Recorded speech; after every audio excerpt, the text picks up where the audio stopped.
podría afirmarse que se abraza la pseudociencia en la misma proporción que se comprende mal la ciencia real. Solo que aquí acaba la comparación. Si uno nunca ha oído hablar de ciencia, por no hablar de su funcionamiento, difícilmente será consciente de estar abrazando la pseudociencia. Simplemente estará pensando de una de las maneras que han pensado siempre los humanos. Las religiones suelen ser los viveros de protección estatal de la pseudociencia, aunque no hay razón para que tengan que representar este papel. En cierto modo, es un dispositivo procedente de tiempos ya pasados. En algunos países, casi todo el mundo cree en la astrología y la adivinación, incluyendo los líderes gubernamentales, pero eso no se les ha inculcado solo a través de la religión, deriva de la cultura que los rodea, en la que todo el mundo se siente cómodo con esas prácticas y se encuentran testimonios que lo afirman en todas partes. La mayoría de los casos a los que me refiero en este libro son norteamericanos, porque son los que conozco mejor, no porque la pseudociencia y el misticismo tengan mayor incidencia en Estados Unidos que en otra parte. Uri Geller, doblador de cucharas y psíquico que se comunica con extraterrestres, saluda de Israel. A medida que crecen las tensiones entre los secularistas argelinos y los fundamentalistas musulmanes, aumenta el número de gente que consulta discretamente a los 10.000 adivinos y clarividentes, de los que cerca de la mitad operan con licencia de gobierno. Altos cargos franceses, incluido un antiguo presidente de la República, ordenaron la inversión de millones de dólares en una patraña, el escándalo Elf Aquitaine, para encontrar nuevas reservas de petróleo desde el aire. En Alemania hay preocupación por los rayos de la Tierra, carcinógenos que la ciencia no detecta. Solo pueden ser captados por experimentados sahoríes blandiendo sus palos ahorquillados. En las Filipinas florece la cirugía psíquica. Los fantasmas son una obsesión nacional en Gran Bretaña. Desde la Segunda Guerra Mundial, en Japón ha aparecido una enorme cantidad de nuevas religiones que prometen lo sobrenatural. El número estimado de adivinos que prosperan en el Japón es de 100.000, con una clientela mayoritaria de mujeres jóvenes.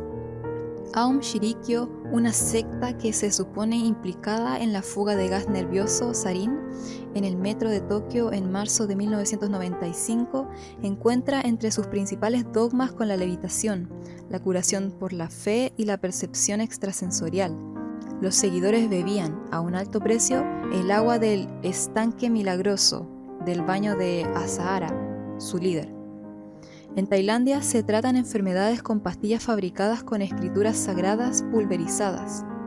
Todavía hoy se queman brujas en Sudáfrica. Las fuerzas australianas que mantienen la paz en Haití rescatan a una mujer atada a un árbol. Está acusada de volar de tejado en tejado y de chupar la sangre a los niños. En la India abunda la astrología. La geomancia está muy extendida en China. Quizá la pseudociencia global reciente de más éxito, según muchos criterios, ya una religión, es la doctrina hindú de la meditación trascendental. Las soporíferas homilías de su fundador y líder espiritual, el Maharishi Mahesh Yogi, se pueden seguir por televisión. Sentado en posición de yogi, con sus cabellos blancos veteados de negro, rodeado de guirnaldas y ofrendas florales, su aspecto es imponente. Un día, cambiando de canales, nos encontramos con esta cara. ¿Sabéis quién es?, preguntó nuestro hijo de 4 años. Dios. La Organización Mundial de Meditación Trascendental tiene una valoración estimada de $3.000 millones, previo pago de una tasa. Prometen que a través de la meditación pueden hacer que uno atraviese paredes, se vuelva invisible y vuele, pensando al unísono. Según dicen, ha reducido el índice de delitos en Washington, D.C., y han provocado el colapso de la Unión Soviética, entre otros milagros seculares. No se ha ofrecido la más mínima prueba real de tales afirmaciones. La meditación trascendental vende medicina popular, dirige compañías comerciales, clínicas médicas y universidades de investigación, y ha hecho una incursión sin éxito en la política. Con su líder de extraño carisma, su promesa de comunidad y el ofrecimiento de poderes mágicos a cambio de dinero y una fe ferviente, es el paradigma de muchas pseudociencias comercializadas para la exportación sacerdotal.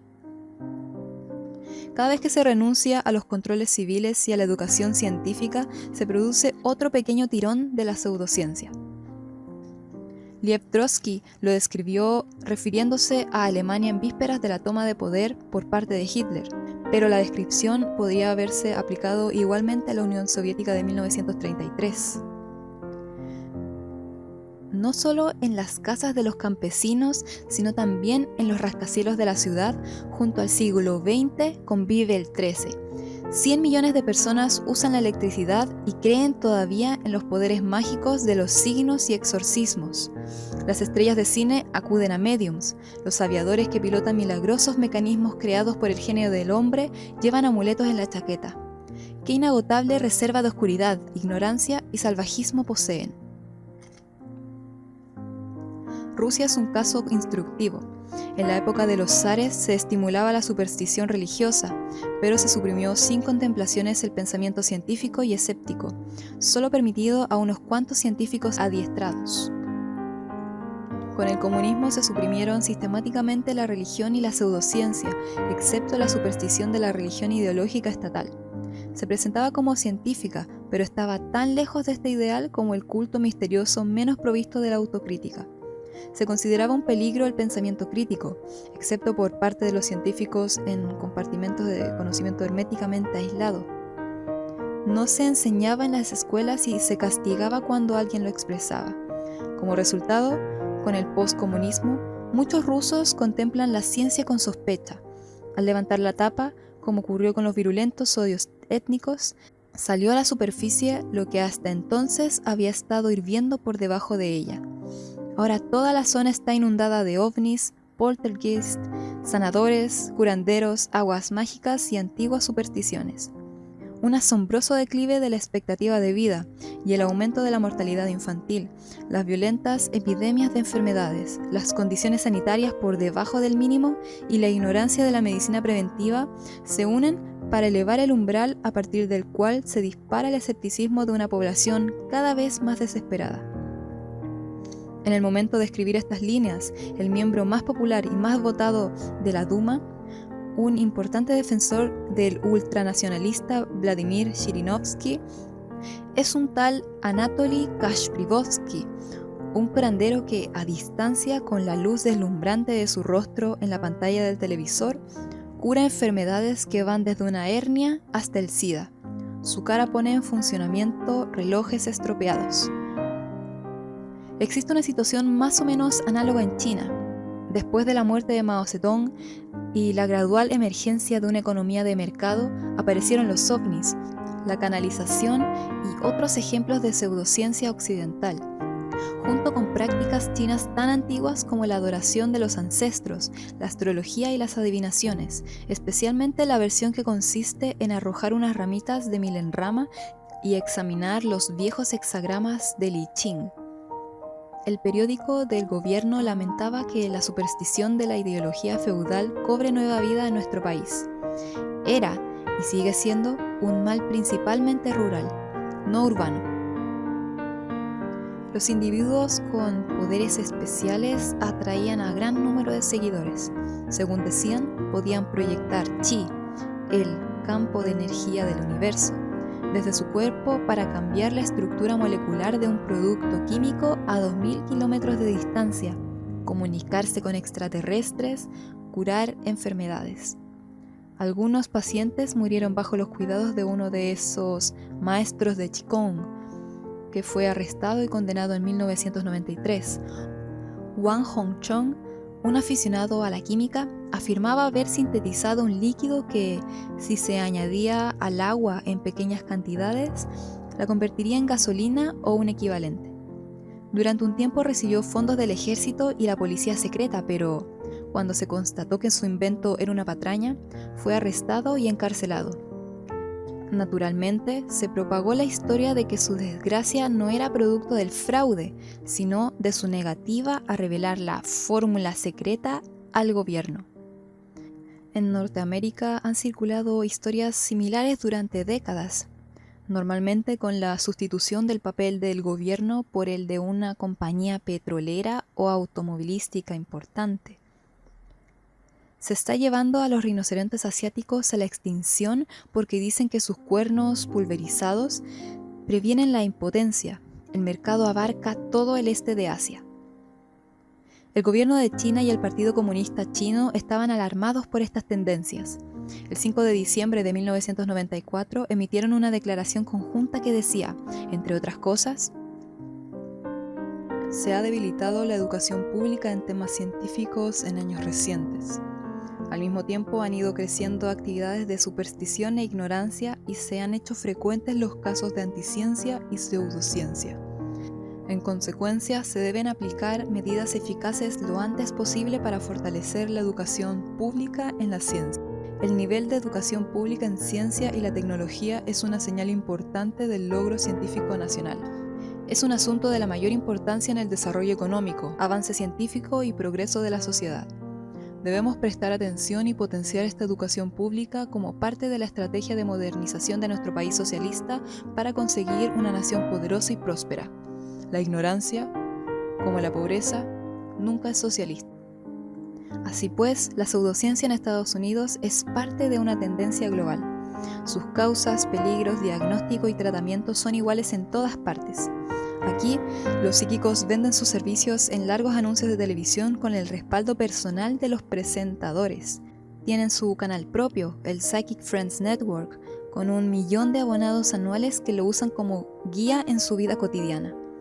Hay una especie de astrólogo adivino psíquico dispuesto a aconsejar a altos ejecutivos de grandes corporaciones, analistas financieros, abogados y banqueros sobre cualquier tema. Si la gente supiera cuántas personas, especialmente entre los más ricos y poderosos, van a los psíquicos, se quedaría con la boca abierta para siempre, dice un psíquico de Cleveland, Ohio. Tradicionalmente, la realeza ha sido vulnerable a los fraudes psíquicos. En la antigua China y en Roma, la astrología era propiedad exclusiva del emperador. Cualquier uso privado de este poderoso arte se consideraba una ofensa capital. Nancy y Ronald Reagan consultaban a un astrólogo para temas privados y públicos, sin que los votantes tuvieran conocimiento de ello. Parte del proceso de toma de decisiones que influyen en el futuro de nuestra civilización está sencillamente en manos de charlatanes. De todas formas, la práctica es relativamente baja en América. Su extensión es mundial. Por divertida que pueda parecer la pseudociencia, por mucho que confiemos en que nunca seremos tan crédulos como para que nos afecte una doctrina así, sabemos que está ocurriendo a nuestro alrededor.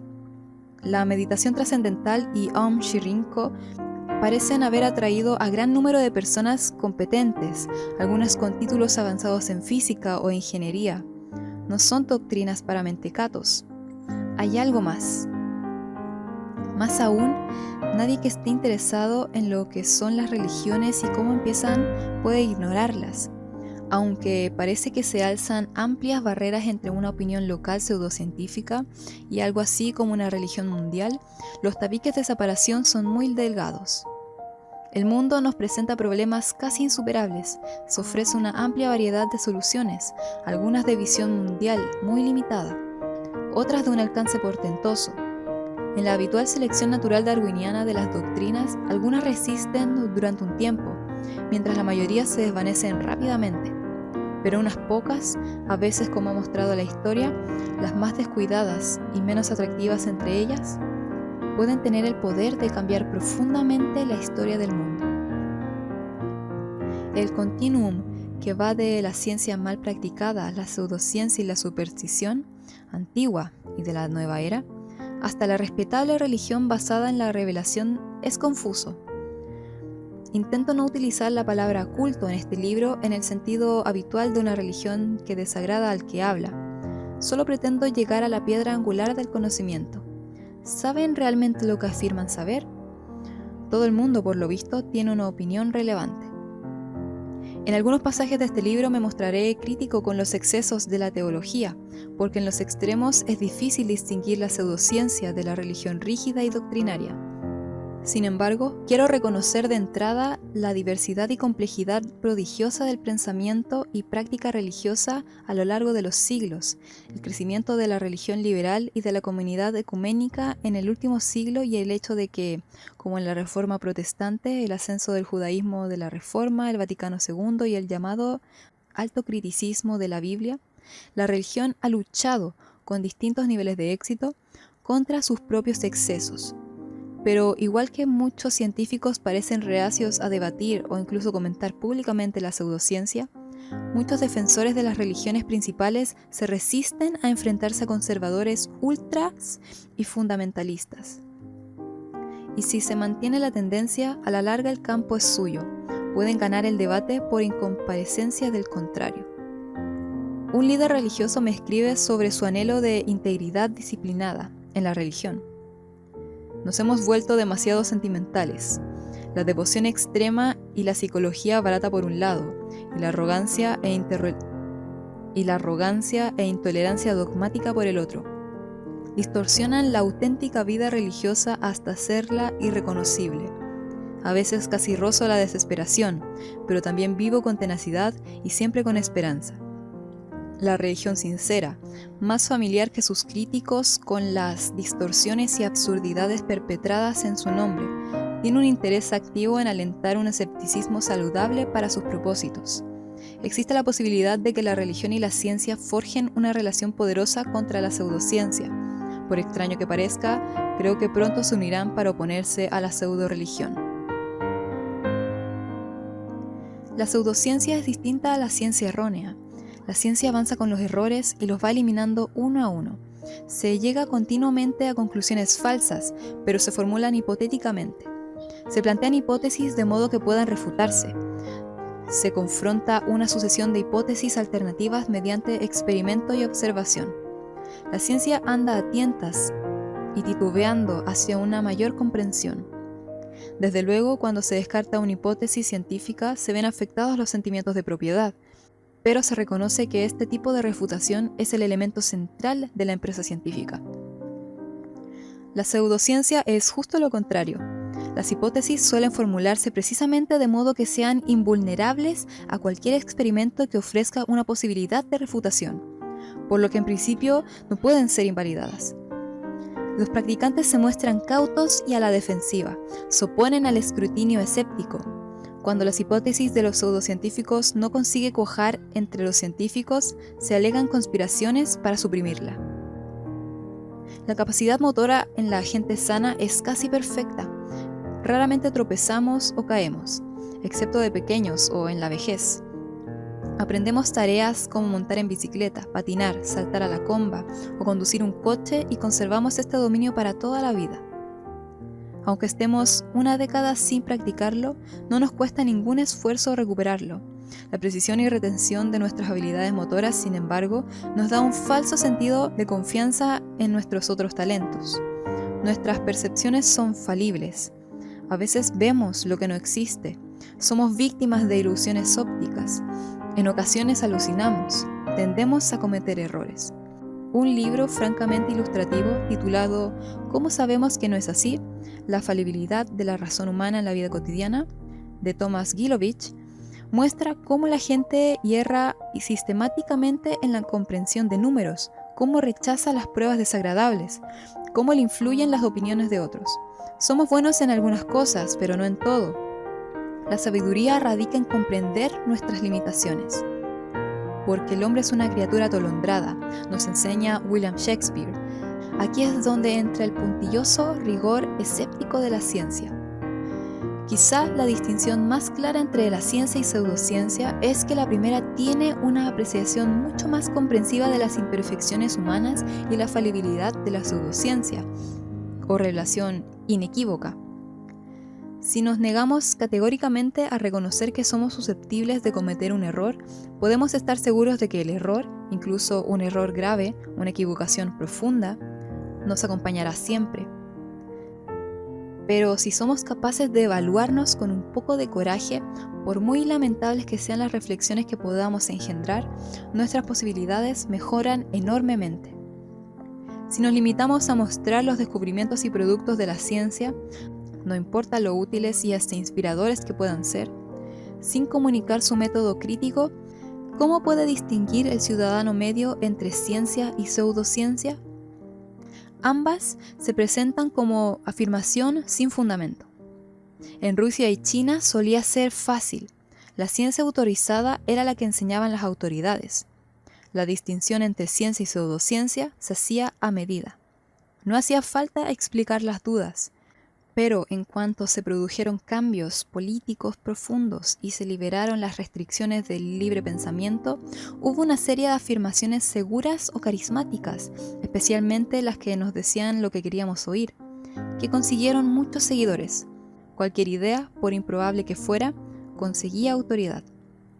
Para el divulgador de la ciencia es un desafío supremo aclarar la historia actual y tortuosa de sus grandes descubrimientos y equivocaciones, y la testarudez ocasional de sus practicantes en su negativa a cambiar de camino.